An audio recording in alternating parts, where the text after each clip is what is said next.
What's going on, everybody? Mortem here, this time bringing you part 3 of our Story of Baldur's Gate series. Now, this being part 3, we are just going to jump right into it. So in our last episode, we basically discovered that there was quite the conspiracy involving the Iron Throne operating out of Baldur's Gate to artificially create an iron shortage, and that at least one of those two leaders, Sarevok, has been actively trying to kill us. Moreover, that the other member, Realtar, as well as Sarevok, should be able to be tracked down in the city of Baldur's Gate, which is where we are headed next. Before we actually jump into that content, I do want to mention a couple things. The last 3 chapters of this game, which is what we have left to talk about as far as the main story goes, we will be covering Siege of Dragonspear at the end as well, by the way. But the last 3 chapters of the main game here are very easily skipped through if you know what you're doing. And because of that, a lot of interactions can not come up at all. Some NPCs can be killed and thus change things quite a bit. There is one in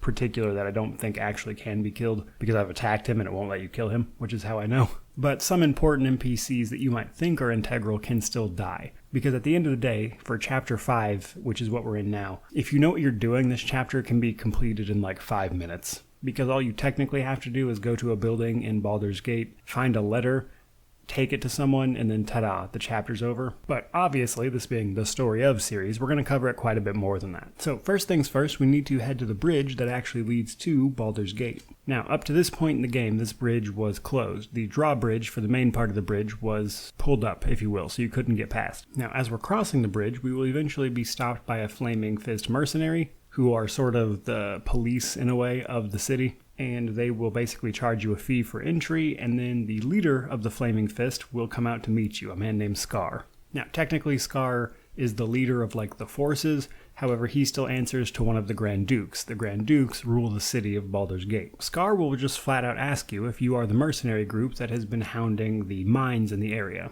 Now, you can just outright lie to Scar at every turn. The game still tries to force you into the path of talking to him, but you can also choose to inform Scar about the Iron Throne. He'll be like, well, that's interesting information, but I can't do anything about that just yet, and then he'll ask you to do a few jobs for him. Specifically, the first thing he'll ask you to do is investigate the Seven Sons Merchant Group. This is one of the leads we actually got from the mine previously, if you recall. We were told that the Iron Throne had planted agents within the Seven Sons Trading Coster, I believe it's actually called. That seems like a pretty good place to start, since it's literally one of the leads we were given. So that's what we're going to do. Now, the second we walk into the actual city, we will be stopped by Elminster again. He'll ask us some questions about how we feel about Gorion, that kind of thing. But moreover, he also goes on to mention that we can trust Scar and Eltan above anyone else in the city. Everyone else, you might want to question their motives, but according to him, Scar and Eltan can be trusted. Once you're in the city proper, there's a ton of quests and stuff to do. This is typically where you do a bunch more side questing, like in the actual city, which will sometimes send you back out of the city. There's a lot of cool side quests in town. We're not really going over those. I just want to mention that this would be a thing you would do, because the city itself is actually 9 or 10 maps connected to each other.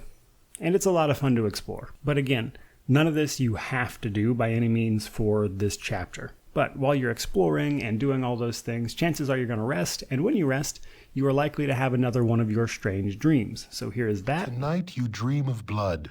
Not of blood on a blade or the blood on your hands, but an ichor that runs as a torrent through the realms. A flood that pours across the fields and forests. An ocean that floats you to the world's edge and threatens to cascade off into the void. This blood seems a frightening thing, a massive force that sweeps away all resistance. As a whole, it is a monster, and it cannot be stopped. Were it to be viewed from on high, it would seem to cover the entire world in its red-black embrace. You, however, do not have such a lofty perch. From within the deluge, you can see it does not move as one, but is filled with currents, eddies, and undertows. Pockets of calm afford breathing space, whilst violent whirlpools threaten to rend limb from limb. Ultimately, it seems undirected and lacks a driving will, a quality you have in abundance. You may be caught within, but sufficient determination can shape what you need to survive. There are still options open, still choices to be made. As the tide presses forward, you steer as you wish, atop a ship called Persistence, and under sails made of resolve. A sudden and deliberate wave puts an end to your course, and to the dream. It would seem that the flood does have some will, and took offense to your enjoying the ride. Now we're going to cover the Seven Sons because that's what Scar asked us to do, and that's pretty much all we're given directly in terms of the narrative to follow up on. The Seven Sons is in the western part of the city, actually on the exact same map as the Flaming Fist headquarters. And when you enter this part of the map, chances are the Seven Sons building is the first building you'll see, so it's pretty easy to find. As you start talking to merchants, they will tell you that people's faces have been shifting that he's seen, like the person who accosts you as you walk in the door, which is important because one of the reasons Scar actually asks us to investigate is because Scar is friends with a man named Josso, who is actually the leader of the Seven Sons group. And apparently, according to Scar, Josso has been acting incredibly strangely. So to then come in here, hear this merchant tell us that people's faces and things are changing, it's very suspicious. Now, the absolute quickest way to resolve the Seven Son thing is as soon as you walk into the building and talk to this guy, literally just go left. There's actually a stairs that lead down to the basement where you will immediately be attacked by a doppelganger and then rescue Josso, who is being held prisoner here. Now, Josso will explain that some time ago, probably several months, his people started being replaced by doppelgangers until he himself was kidnapped and replaced. Keep in mind, we know that the Iron Throne is behind this, but we don't know is why they would do this. So if we choose to do this, we can kill everyone else, because every merchant in this building is actually a doppelganger, and then head back to Scar. If we head back to Scar first, which is actually what the game tells you to do, he'll then send you back and tell you to kill everyone anyway. Truthfully, it makes no difference. But once you talk to Scar, he'll actually give you a second follow-up mission that he'd like you to investigate some missing people. This actually has nothing to do with the Iron Throne at all, so very quickly. People are missing, he'll send you to the eastern part of the city. You go to the sewers in the eastern part of the city. There's an ogre mage kidnapping and killing people and stealing their jewelry and stuff.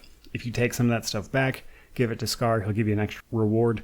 And then at this point, he'll explain that someone wants to meet you, which is none other than Duke Elton. He'll take you to meet Duke Elton, and Elton himself will ask you to investigate the Iron Throne. And then he will send you to the Iron Throne Tower. Now, this is the building that I mentioned. If you know where it's at, you can skip basically all of Chapter 5. It's actually not difficult to find, it's just in the port area. You simply would need to know what you need to do here, which is what makes this chapter so easily skipped through. But once we arrive at the Iron Throne headquarters, this is actually pretty straightforward. All we need to do is climb the levels of the tower. We'll usually be stopped by an NPC or so on each level that will ask us various questions, etc., but we can also learn a few key things. Talking to an emissary Tar, who is actually a representative of the Grand Duke's Council, if you will, we can learn that the Seven Sons, as well as the Merchants League in town, have actually forfeited their mines over to the Iron Throne, which right there I mentioned because that explains why the Iron Throne was replacing their agents with doppelgangers. It's so they could take control of those groups and their iron as well. Moreover, we learn that the Dukes are making a deal with the Iron Throne to supply them with iron and weapons because they don't have anywhere else to turn at this point. Now, once we get to the very top floor, we will be stopped by agents working specifically for Sarevok, and they will attempt to kill you no matter what you say or do. This fight can be a little tough, by the way, but once you clear it out, you'll find one letter on their bodies, which is from Sarevok himself, telling them that they need to look out for and stop you specifically. However, that's not the evidence we need to bring back to Eltan. We go into a room just south of this and we investigate a desk, we can find 2 more letters. These letters are important because they explain that Realtar isn't in town. He's headed for Candlekeep to have a bit of a business meeting there with an unnamed associate. Moreover, we find another letter explaining to Realtar that Sarevok won't be in attendance at this meeting because he has to go personally oversee Tazok and his mercenaries, apparently. The important thing about this letter is that we learn that Sarevok is apparently Realtar's son, as Sarevok addresses this letter to his father, Realtar. These letters are what we need to bring back to Eltan. Once we do, Eltan will basically explain that while this is definitely damning information, ultimately, without hard proof and the situation with which is a neighboring city that they are almost at war with over this iron shortage, he can't really take any action without hard evidence, which we don't have. We have a bunch of letters. Eltan will give you a rare book and then send you on your way to Candlekeep. The game travels you there. The book is important because it's the only way to get back into Candlekeep. If you've asked yourself throughout the story, why couldn't you just go back to Candlekeep? It's because Candlekeep has a very strict entry policy where basically in order to enter, regardless of when you leave or whatever, you have to donate some knowledge to the keep, which this book that Elton gives you is the only thing in game that's going to let you do that. But once we give the warden at the gate the book, we can then re-enter Candlekeep. Now, Candlekeep is pretty cool, and there's a lot going on that can be completed in a variety of ways. Basically, you'll talk to a ton of people, and they will all tell you that everyone around here is acting real weird all of a sudden, and not like themselves, which is relevant considering we just killed a whole bunch of people who were replaced by doppelgangers. But moreover, they'll all specifically mention one person, someone named Kovaras, and basically say that of everyone, he's acting especially strangely. But we'll circle back to that in just a second, because the other big thing we can learn here is actually huge in terms of plot relevance, but there are two people in Candlekeep that we can talk to that will tell us about Gorian's possessions that he left here that you can have as you were his basically son. So you can learn this on, I believe it's the 5th floor of the keep, or potentially the 6th floor if you talk to someone else. Both of these people will give you a key to Gorian's old lodgings, if you will, where you can then go to his room and open a chest there. This chest will contain a letter, and when you open it, it has some incredibly revealing things for your character.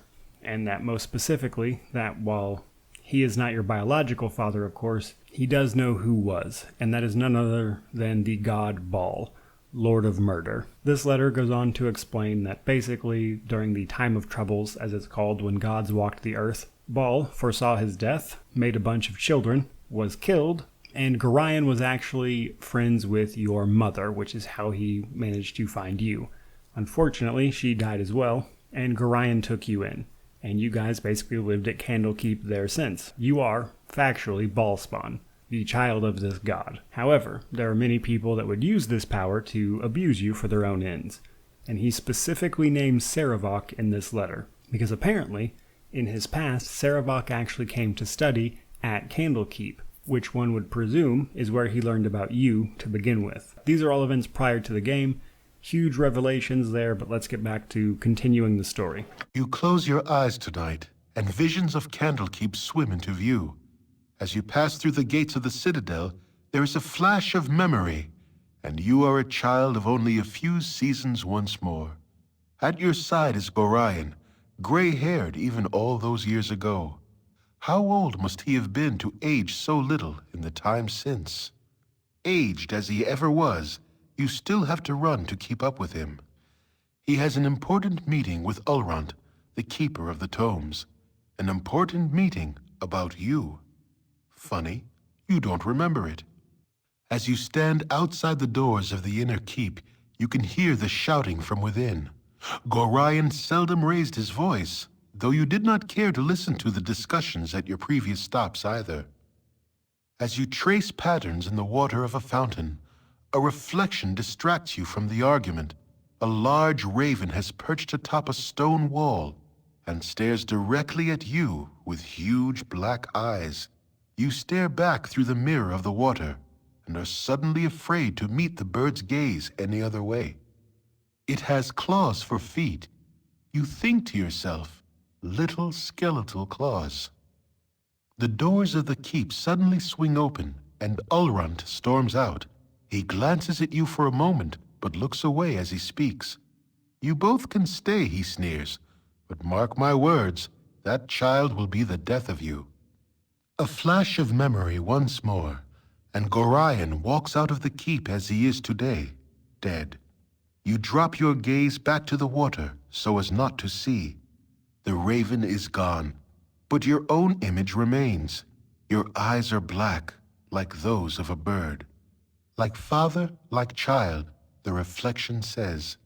You wake with a yell, predictably unrested.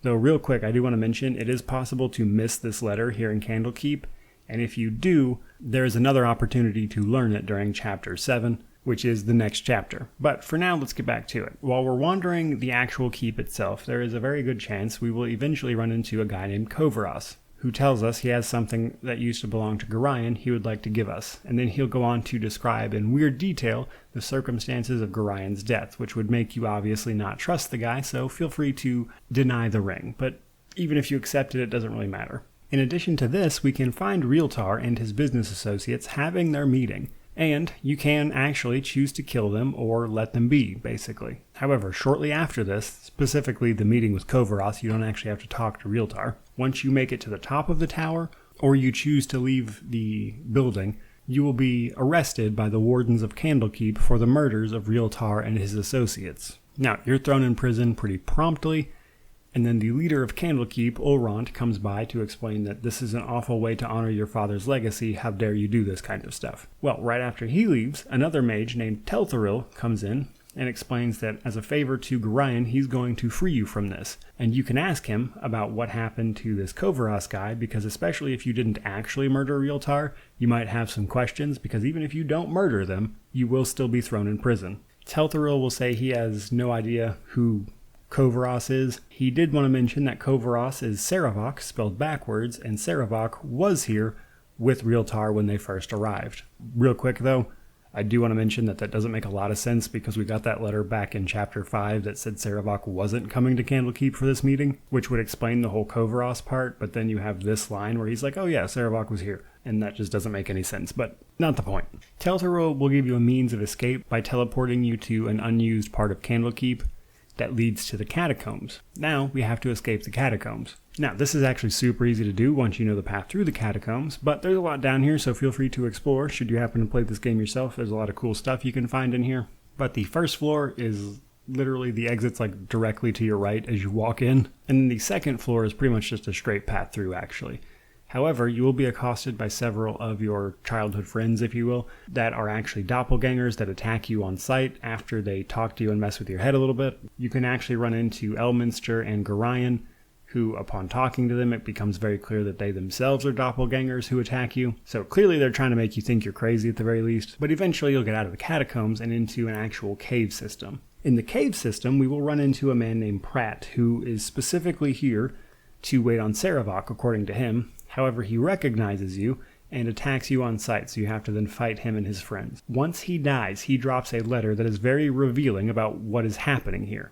Because remember, Realtar was a leader of the Iron Throne, and now he's dead. We know that it was probably Sarevok, because we were told that Kovaros is Sarevok spelled backwards, and Kovaros is not dead. So this letter on Pratt explains that basically Sarevok left Pratt down here because he was originally intending on meeting him here. However, things worked out better once you showed up, because he could pin the murders on you. So basically, if you didn't actually kill Realtar yourself, Sarevok has doppelgangers dress up like you and murder his father, and then pins that murder on you.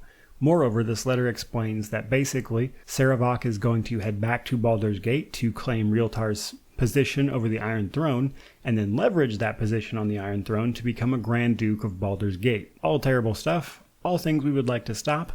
We can finally head out of the actual cave system here, where we will meet one last person who is not killable but works for Sarevok. This guy will do a slight bit of plot filling in if you didn't talk or get the letters from the appropriate people. But basically this guy's whole purpose is to fill in some holes in case you skipped them, but we didn't, so we pretty much know everything he has to say already. And once we escape the catacombs of this cave system here, we find ourselves just outside of Candlekeep, which is the beginning of Chapter 7, the last chapter of the main game, where we need to return to Baldur's Gate. That, however, is where we are going to leave Part 3. All in all here, we discovered that while Realtar's plan might have been to use this iron shortage to enrich the Iron Throne, Sarevok betrayed him, clearly, had him murdered, had that murder pinned on you, and is now trying to use his father's position to gain a potential Grand Duke position with the city of Baldur's Gate. Now, in addition to all the many times he's tried to kill us, that's a pretty good reason to try to stop him. Plus the fact that he is clearly aware of who you are as a ball spawn, that we don't know much about Sarevok himself at this moment. That's going to do it for today, guys, so I hope you enjoyed the video. If you did, please remember to like, comment, subscribe, all that YouTube jazz. But regardless of any of that, truly, just thank you so much for watching. May you wander in wisdom, and have an amazing day.